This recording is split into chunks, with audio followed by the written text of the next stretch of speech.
روحي فداك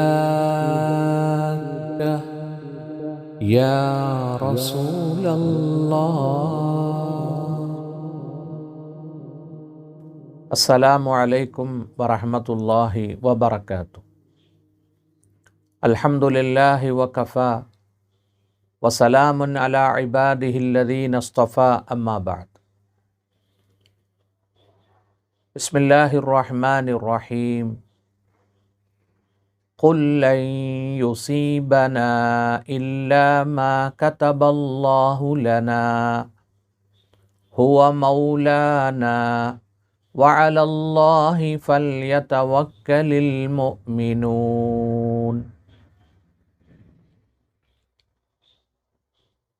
ബഹുമാനമുള്ള സഹോദരങ്ങളെ,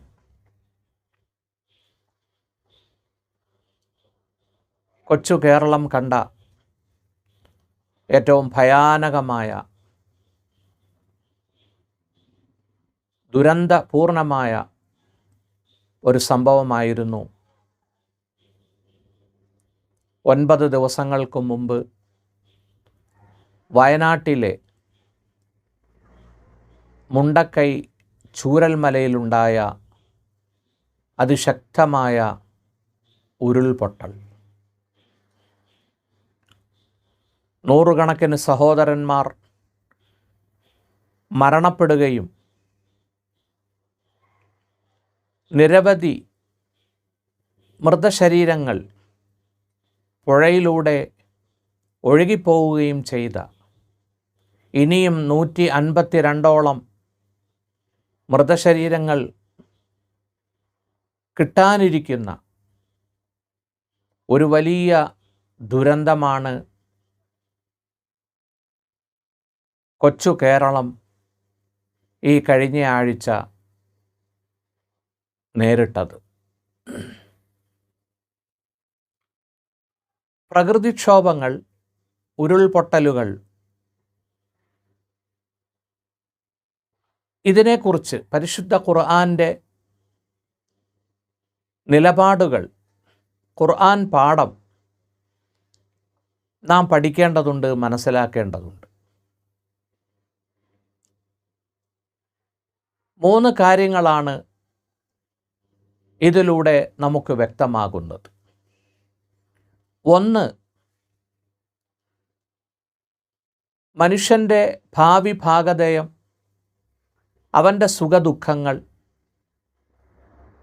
ജനന മരണങ്ങൾ, മനുഷ്യൻ്റെ ഉയർച്ചയും താഴ്ചയും എല്ലാം അള്ളാഹുവിൻ്റെ തീരുമാനങ്ങളിൽപ്പെട്ടതാണ്. മനുഷ്യനെ സൃഷ്ടിക്കുന്നതിനു മുമ്പ് തന്നെ മനുഷ്യനുമായി ബന്ധപ്പെട്ട എല്ലാ കാര്യങ്ങളും അള്ളാഹു തീരുമാനിച്ചിരിക്കുന്നു.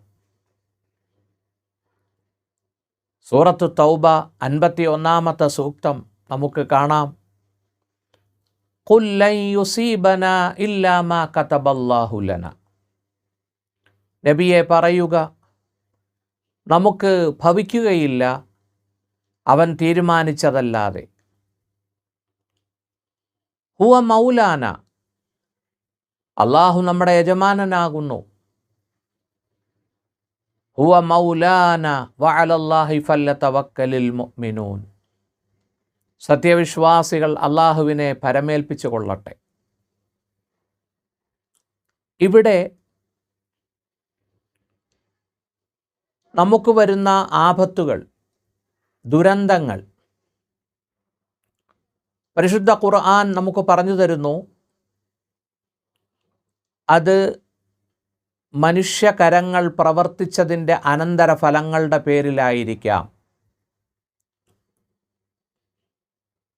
സൂറത്തുർ റൂം 40-ാമത്തെ സൂക്തം അള്ളാഹു പറയുന്നു, ലഹറൽ ഫസാദു ഫിൽ ബർരി വൽ ബഹർ ബിമാ കസബത് ഐദിൻ നാസ് ലിയുദീഖഹും ബഅളല്ലദീ അമിലൂ ലഅല്ലഹും യർജിഊൻ. ലഹറൽ ഫസാദു ഫിൽ ബർരി വൽ ബഹർ. ഫസാദ് വെളിവായിരിക്കുന്നു, കുഴപ്പം വെളിവായിരിക്കുന്നു, പ്രത്യക്ഷപ്പെട്ടിരിക്കുന്നു. ഫിൽ ബർരി വൽ ബഹർ, കരയിലും കടലിലും. ബിമാ കസബത്ത് ഐദിന്നാസ്, ജനങ്ങളുടെ കരങ്ങൾ പ്രവർത്തിച്ചതിൻ്റെ പേരിൽ. ലിയുദീഖഹും ബഅദല്ലദീ അമിലു, അവരുടെ പ്രവർത്തന ഫലങ്ങളുടെ ചില അനന്തരഫലങ്ങൾ അവരെ ആസ്വദിപ്പിക്കുന്നതിന് വേണ്ടി. ലിയുദീഖഹും ബഅദല്ലദീ അമിലു, അല്ലാഹു പറയുന്നു ലഅല്ലഹും യർജിഊൻ, അവർ മടങ്ങിയേക്കാം, അവർ അവരുടെ പ്രവർത്തനങ്ങൾ അവസാനിപ്പിച്ച് മടങ്ങിയേക്കാം. ഈ അനന്തരഫലങ്ങൾ അവർക്ക് വന്നു ഭവിക്കുന്നതിലൂടെ. ഇവിടെ ഭൂകമ്പങ്ങളും ഉരുൾപൊട്ടലുകളും അതുപോലെ ഫ്ലഡ്, ജലപ്രളയങ്ങളുമെല്ലാം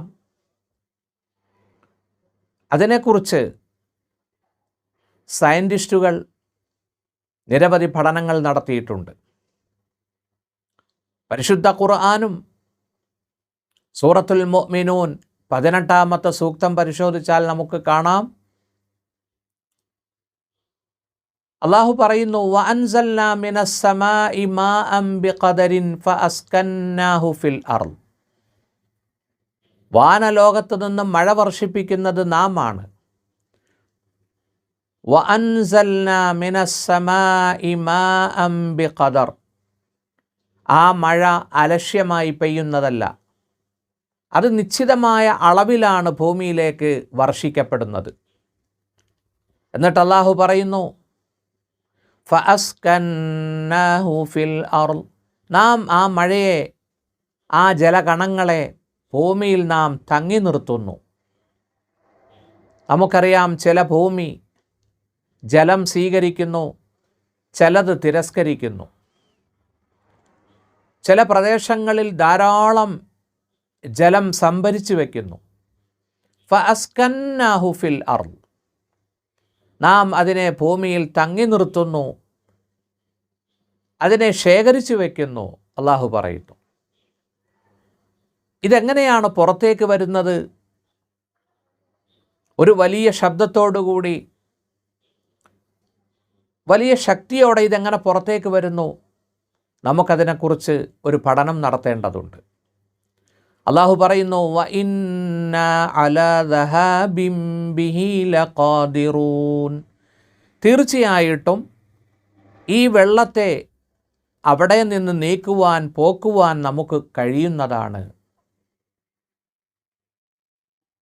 സൂറത്തുൽ മുൽക്കിലെ 30-ാമത്തെ സൂക്തം അല്ലാഹു പറയുന്നു ഖുൽ അറഅയ്തും ഇൻ അസ്ബഹ മാഉകും ഗൗറ, നിങ്ങളുടെ ജലം, കിണറ്റിലെ ജലം അത് വറ്റിപ്പോയാൽ ഫമൻ യഅതീകും ബിമാഇൻ മഈൻ, ആരാണ് നിങ്ങൾക്ക് സ്ഫടിക സമാനമായ വെള്ളം കൊണ്ടുവന്ന് തരുന്നത്? പ്രിയപ്പെട്ട സഹോദരങ്ങളെ, നമുക്കെല്ലാവർക്കും അറിയാം, 2010 സെൻട്രൽ ഗവൺമെൻറ് പരിസ്ഥിതി വകുപ്പ് ഒരു പാനലിനെ നിയമിക്കുകയുണ്ടായി. അതിൻ്റെ ചെയർമാനായിരുന്നു പ്രൊഫസർ ഗാഡ്ഗിൽ, മാധവ് ഗാഡ്ഗിൽ. അദ്ദേഹം ഒരു റിപ്പോർട്ട് ഗവൺമെൻറ്റിന് സമർപ്പിച്ചു.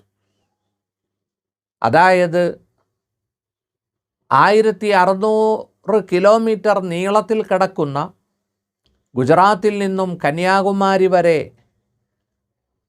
6 സംസ്ഥാനങ്ങളിലൂടെ നീണ്ടുപോകുന്ന വെസ്റ്റേൺ ഗാട്സ്, പശ്ചിമഘട്ട പർവ്വതനിരകൾ, സഹ്യപർവ്വതമെന്നും നാം അതിനെക്കുറിച്ച് പറയാറുണ്ട്. നമ്മുടെ രാജ്യത്തിൻ്റെ, നമ്മുടെ സംസ്ഥാനത്തിൻ്റെ ജീവനാഡിയാണ് ഈ പർവ്വത പശ്ചിമഘട്ട മലനിരകൾ. നാം ഇവിടെ മനസ്സിലാക്കേണ്ടതുണ്ട്, അള്ളാഹുവിൻ്റെ അനുഗ്രഹമാണ് പർവ്വതങ്ങൾ. വൽ ജിബാല ഔതാദ, ഖുർആൻ പറഞ്ഞു, നാം നിങ്ങൾക്ക് പർവ്വതത്തെ ആണിയാക്കി തന്നില്ലേ, കീലകമാക്കി തന്നില്ലേ, ഭൂമിയുടെ ആണിയാണ് പർവ്വതങ്ങൾ, ഭൂമിയുടെ കീലകങ്ങളാണ് ഈ പർവ്വതങ്ങൾ. കേരളത്തിലെ 44 നദികൾ ഉത്ഭവിക്കുന്നത് പശ്ചിമഘട്ട മലനിരകളിൽ നിന്നാണ്. ഈ പശ്ചിമഘട്ട മലനിരകൾ മുഴുവനും തകർക്കപ്പെടുകയാണ്. ക്വാറികൾ കൊണ്ടും മൈനിങ്ങിനും എല്ലാ നിലയിലും മനുഷ്യകരങ്ങൾ അവിടെ പ്രവർത്തിച്ചു കൊണ്ടിരിക്കുന്നു. നാം മനസ്സിലാക്കണം, മരങ്ങൾ മുറിച്ചു കളയുന്നതും പരിസ്ഥിതിയോട് ചെയ്യുന്ന അക്രമമാണ്. മഹാനായ പ്രവാചകൻ പറഞ്ഞു, മാമിൻ മുസ്ലിമിൻ യഗ്രിസു ഗർസ ഔ യസ്റഉ സറഅ. ഒരു മുസ്ലിം ഒരു മരം നട്ടുപിടിപ്പിച്ചാൽ അല്ലെങ്കിൽ അവൻ കൃഷി ചെയ്താൽ ഫയഅ്കുലു മിൻഹു ഇൻസാനുൻ ഔ തൈറുൻ ഔ ബഹീമ, അതിൽ നിന്നൊരു മനുഷ്യനോ ഒരു മൃഗമോ ഒരു പക്ഷിയോ ഭക്ഷിച്ചാൽ ഇല്ലാ കാന ലഹു സദഖ, അതവന് സ്വതക്കയായി മാറും. ഔ കമാ ഖാല അലൈഹി സ്വലാത്തു വസ്സലാം. ഇവിടെ മരങ്ങൾ നട്ടുപിടിപ്പിക്കാനാണ് വിശുദ്ധ ഖുർആനും തിരുസുന്നത്തും നമ്മോട് കൽപ്പിക്കുന്നത്. ഇന്ന് മനുഷ്യൻ പർവ്വതനിരകൾ അടിച്ചു തകർക്കുന്നു, മനുഷ്യൻ മരങ്ങളെ മുറിച്ചുകൊണ്ടിരിക്കുന്നു. യഥാർത്ഥത്തിൽ മലനിരകളെയും വലിയ കുന്നുകളെയും നിലനിർത്തുന്നത് മരങ്ങളാണ് എന്ന് നമുക്ക് കാണാൻ സാധിക്കും. മനുഷ്യകരങ്ങൾ പ്രവർത്തിച്ചതിൻ്റെ പേരിലുള്ള അനന്തരഫലങ്ങളാണ് ഇന്ന് വന്നുകൊണ്ടിരിക്കുന്നത്. ഗവൺമെൻറ് നിശ്ചയിച്ച ഈ ഗാഡ്ഗിൽ സമിതി അവരുടെ റിപ്പോർട്ട് ഗവൺമെൻറ്റിന് സമർപ്പിച്ചെങ്കിലും അത് ഗവൺമെൻറ് മൂടിവെച്ചു, പൂഴ്ത്തിവെച്ചു. ഡൽഹി ഹൈക്കോടതി ആവശ്യപ്പെട്ടപ്പോഴാണ് ആ റിപ്പോർട്ട് ഗവൺമെൻറ് പ്രസിദ്ധീകരിച്ചത്. അതുമായി ബന്ധപ്പെട്ട കൂടുതൽ കാര്യങ്ങൾ മാധവ് ഗാഡ്ഗിൽ കമ്മിറ്റിയുടെ റിപ്പോർട്ട് നമുക്ക് സോഷ്യൽ മീഡിയയിൽ കാണാൻ സാധിക്കും. പ്രിയപ്പെട്ട സഹോദരന്മാരെ, പ്രകൃതി ദുരന്തങ്ങൾ അതുപോലെ ഉരുൾപൊട്ടലുകൾ എല്ലാം മനുഷ്യരുടെ പ്രവർത്തനങ്ങളുടെ ഫലമായിട്ട് സംഭവിക്കാം എന്ന് ഖുർആൻ പറയുന്നു. രണ്ടാമത്തത്, പരിശുദ്ധ ഖുർആൻ നമ്മോട് പറയുന്നു, അള്ളാഹുവിനെ ധിക്കരിക്കുകയും പാപകർമ്മങ്ങൾ അധാർമികത വർദ്ധിക്കുകയും ചെയ്യുമ്പോൾ അള്ളാഹുവിൻ്റെ പണിഷ്മെൻറ്റ്, അള്ളാഹു തആല അവൻ്റെ ശിക്ഷ നമ്മിലേക്ക് ഇറക്കാവുന്നതാണ്. വിശുദ്ധ ഖുർആൻ അൽ അങ്കബൂത്ത് 41-ാമത്തെ സൂക്തം, അവിടെ കാണാം പൂർവ്വ സമൂഹങ്ങളെയും പ്രവാചകന്മാരുടെ ചരിത്രവും പറഞ്ഞിട്ട് അള്ളാഹു പറഞ്ഞു, ധിക്കാരികളെ നാം കൈകാര്യം ചെയ്തിട്ടുണ്ട്. ഫകുല്ലൻ അഖദ്നാ ബിദംബി, അവരെ മുഴുവനും നാം അവരുടെ പാപങ്ങൾ കാരണം നാം നശിപ്പിച്ചിട്ടുണ്ട്. എന്നിട്ട് അള്ളാഹു പറഞ്ഞു, ഫമിൻഹും മൻ അർസൽനാ അലൈഹി ഹാസിബ, അവരിൽ ചിലർ, അവർക്കെതിരെ നാം ചരൽ കല്ലുകൾ, ചരൽ മഴ വർഷിപ്പിച്ചിട്ടുണ്ട്. മഹാനായ ലൂത്ത് നബി അലൈഹിസ്സലാമിൻ്റെ ജനതയാണവർ. സ്വവർഗരതിയുടെ വക്താക്കളായിരുന്നു. അള്ളാഹു അവരെ കീഴ്മേൽ മറിച്ചിട്ട് അവരുടെ മേൽ ചരൽ മഴ, ചരൽ കല്ല്, അതിൻ്റെ രാസമഴ അള്ളാഹു അവരിലേക്ക് വർഷിപ്പിക്കുകയും ചെയ്തു. ഫമിൻഹും മൻ അഖദത്തുഹു സൈഹ, അവരിൽ ചിലരെ അള്ളാഹു നശിപ്പിച്ചത് ശക്തമായ ശബ്ദം കൊണ്ടായിരുന്നു. എന്നിട്ട് അള്ളാഹു പറഞ്ഞു, വമിൻഹും മൻ ഖസഫ്നാ ബിഹിൽ അർള്, അവരിൽ ചിലരെ നാം ഭൂമിയിൽ ആഴ്ത്തിക്കളഞ്ഞു. വമിൻഹും മൻ അഗ്റഖ്ന, അവരിൽ ചിലരെ നാം വെള്ളത്തിൽ മുക്കി നശിപ്പിച്ചിട്ടുണ്ട്. വമാ കാന അല്ലാഹു ലിയദ്ലിമഹും വലാകിൻ കാനൂ അൻഫുസഹും യദ്ലിമൂൻ. അള്ളാഹു പറയുന്നു, നാം അവരോട് അക്രമം ചെയ്തിട്ടില്ല, പക്ഷേ അവരാണ് അവരുടെ ആത്മാക്കളോട് അക്രമം ചെയ്തത്. ഈ ആയത്തിൻ്റെ അടിസ്ഥാനത്തിൽ മനുഷ്യൻ പാപങ്ങളിലേക്ക്, അധാർമികതയിലേക്ക് നീങ്ങുമ്പോൾ അള്ളാഹുവിൻ്റെ ഇടപെടലുകൾ അവിടെ ഉണ്ടാകുമെന്ന് ഖുർആൻ നമുക്ക് പഠിപ്പിച്ചു തരുന്നു. പരിശുദ്ധ ഖുർആൻ മുന്നിൽ വച്ച് ചിന്തിക്കുമ്പോൾ അള്ളാഹുവിൻ്റെ കോപത്തിൽ നിന്ന് രക്ഷപ്പെടുവാൻ, ഉരുൾപൊട്ടലുകൾ, പ്രകൃതിക്ഷോഭങ്ങളിൽ നിന്ന് അള്ളാഹുവിൻ്റെ കാരുണ്യം കൊണ്ട് നമുക്ക് രക്ഷ നേടുവാൻ 2 മാർഗങ്ങൾ പ്രവാചകൻ പറയുന്നുണ്ട്. ഒന്ന് പ്രാർത്ഥനയാണ്, ദുആയാണ്. മറ്റൊന്ന് ജീവകാരുണ്യ പ്രവർത്തനങ്ങളാണ്, ദാനധർമ്മങ്ങളാണ്. ഒരു ഹദീസിൽ കാണാം, അദ്ദുആഉ യൻഫഉ മിമ്മാ നസല വമിമ്മാ ലം യൻസിൽ. പ്രാർത്ഥന അത് ഫലം ചെയ്യും, ഉപകരിക്കും. മിമ്മാ നസല, ഇറങ്ങിയ ആപത്തിൽ നിന്നും. വമിമ്മാ ലം യൻസിൽ, ഇനി ഇറങ്ങാൻ പോകുന്ന, ഇതുവരെ ഇറങ്ങിയിട്ടില്ലാത്ത പരീക്ഷണങ്ങളിൽ നിന്നും ദുആ മനുഷ്യന് ഉപകരിക്കുമെന്ന് മുഹമ്മദ് മുസ്തഫ. ഫഅലൈക്കും ഇബാദല്ലാഹി ബിദ്ദുആ, അള്ളാഹുവിൻ്റെ ദാസന്മാരെ, നിങ്ങൾ പ്രാർത്ഥന മുറുകെ പിടിക്കുക.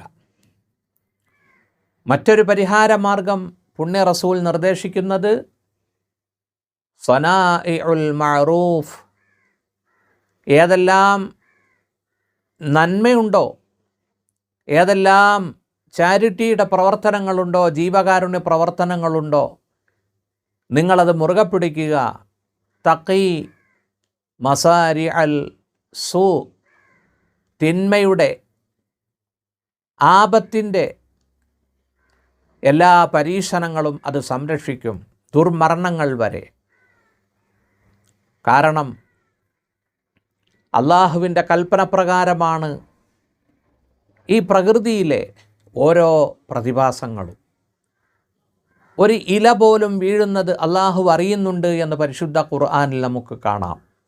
വമാ തസ്കുതു മിൻ വറഖത്തിൻ ഇല്ലാ യഅലമുഹാ, ഒരു ഇലയും വീഴുന്നില്ല അള്ളാഹു അറിഞ്ഞിട്ടല്ലാതെ. നാം അള്ളാഹുവിലേക്ക് അടുക്കുക. വയനാട് ദുരന്തത്തിൻ്റെ പശ്ചാത്തലത്തിൽ നാം ഖുർആൻ്റെ ഈ പാഠങ്ങൾ പഠിക്കുകയും മനസ്സിലാക്കുകയും ദിക്റും ദുആയും ദാനധർമ്മങ്ങളിലൂടെ അള്ളാഹുവിൻ്റെ കൽപ്പനകൾ പാലിച്ച് മുന്നോട്ട് പോകാൻ ശ്രമിക്കുക. ഇവിടെ നമ്മൾ മലയാളികൾ വളരെ അനുഗ്രഹീതരാണ്. വർഗീയതയ്ക്കും അതുപോലെ വംശീയതയ്ക്കും അതീതമായി, ജാതിക്കും മതത്തിനും അതീതമായി നമ്മുടെ കേരളം ഒറ്റക്കെട്ടായിട്ട് നിന്നു. ഈ ദുരന്തമുണ്ടായ അന്നു മുതൽ കേരള സർക്കാർ ഉണർന്ന് പ്രവർത്തിച്ചു. നമ്മുടെ ഇന്ത്യൻ ആർമി അഭിമാനകരമായ അവരുടെ പ്രവർത്തനങ്ങൾ ഇപ്പോഴും ചെയ്തുകൊണ്ടിരിക്കുന്നു. നാം അവർക്കൊരു ഗുഡ് സല്യൂട്ട് കൊടുക്കേണ്ടത് അവിടെ ഒരു നടപ്പാലവും വാഹനങ്ങൾ സഞ്ചരിക്കാനുള്ള ഒരു വലിയ പാലവും നിർമ്മിച്ചു തന്ന നമ്മുടെ ആർമിക്കാണ്, നമ്മുടെ പട്ടാളത്തിനാണ്. ബെയ്ലി പാലം നാം എല്ലാം വാർത്താ മാധ്യമങ്ങളിലൂടെ അതിൻ്റെ ചിത്രങ്ങൾ കണ്ടു കഴിഞ്ഞു. അതോടൊപ്പം തന്നെ ഈ ദുരന്തമുണ്ടായപ്പോൾ വയനാട്ടിലേക്ക് ഓടി വന്ന റെസ്ക്യൂവിൻ്റെ പ്രവർത്തകർ, എൻ്റെ നാട്ടിൽ നിന്നും ഒരു സംഘം അവിടെ എത്തുകയും ദിവസങ്ങളായി അവിടെ പ്രവർത്തനങ്ങൾ നടത്തിക്കൊണ്ടിരിക്കുകയും ചെയ്യുന്നു. ഈരാറ്റുപേട്ടയിലെ നന്മക്കൂട്ടം, അവർ നന്മയുടെ കൂട്ടം എന്നാണ് അറിയപ്പെടുന്നത്. അതുപോലെ നമ്മുടെ എല്ലാ പ്രവർത്തകരും, എല്ലാ രാഷ്ട്രീയ മത സാമൂഹിക പ്രവർത്തകരും, അവരുടെ വളണ്ടിയേഴ്സ്, അവരവിടെ പ്രശംസനീയമായ സേവനങ്ങൾ ചെയ്തുകൊണ്ടിരിക്കുന്നു. സർവേശ്വരനായ അള്ളാഹു പാവപ്പെട്ട ഈ ദുരന്തത്തിൽ മരണപ്പെട്ടവർക്ക് അള്ളാഹു മൗഫറത്ത് നൽകട്ടെ, രക്തസാക്ഷിത്വത്തിൻ്റെ ഷഹാദത്തിൻ്റെ പ്രതിഫലം നൽകുമാറാവട്ടെ. അവിടെ മരണപ്പെട്ട എല്ലാ വിഭാഗം ജനങ്ങൾക്കും അവരുടെ കുടുംബങ്ങൾക്കും സമാധാനം നൽകട്ടെ എന്ന് നമുക്ക് പ്രാർത്ഥിക്കാം. ഇതുപോലുള്ള പ്രകൃതിക്ഷോഭങ്ങളിൽ നിന്ന്, ഉരുൾപൊട്ടലുകളിൽ നിന്ന് അള്ളാഹു മേലിലും നമ്മളെ സംരക്ഷിക്കുമാറാവട്ടെ എന്ന് നമുക്ക് പ്രാർത്ഥിക്കാം. അതോടൊപ്പം തന്നെ തങ്ങളാൽ കഴിയുന്ന സഹായങ്ങൾ വയനാട്ടിലെ ദുരന്തമുണ്ടായ സ്ഥലത്തേക്ക് നമ്മുടെ കൊച്ചു കേരളത്തിൻ്റെ സഹായഹസ്തങ്ങൾ ഒഴുകുന്നതും നാം കാണേണ്ടതുണ്ട്.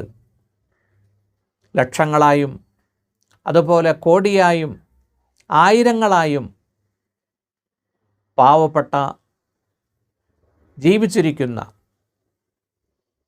നമ്മുടെ ഇന്നത്തെ വാർത്ത നമ്മൾ പത്രങ്ങളിൽ കണ്ടു.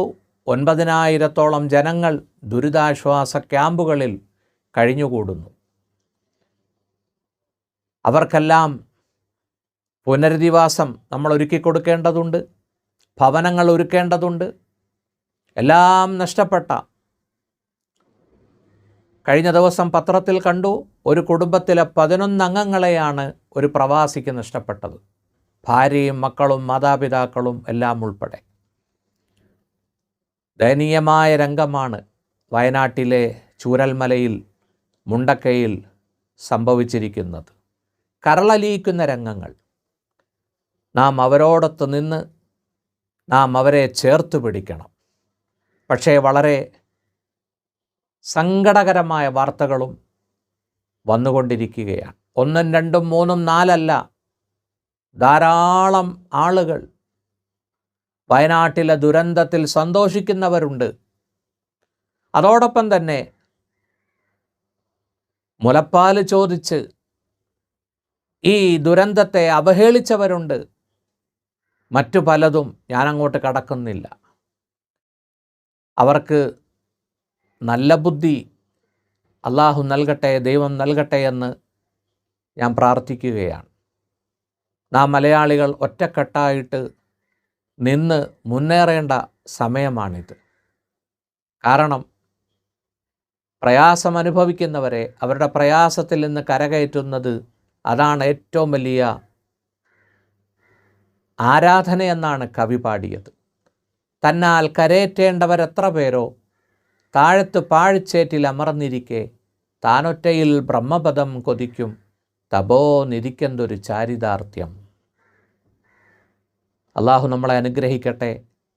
വആഖിറു ദഅവതി അനിൽ ഹംദുലില്ലാഹി റബ്ബിൽ ആലമീൻ.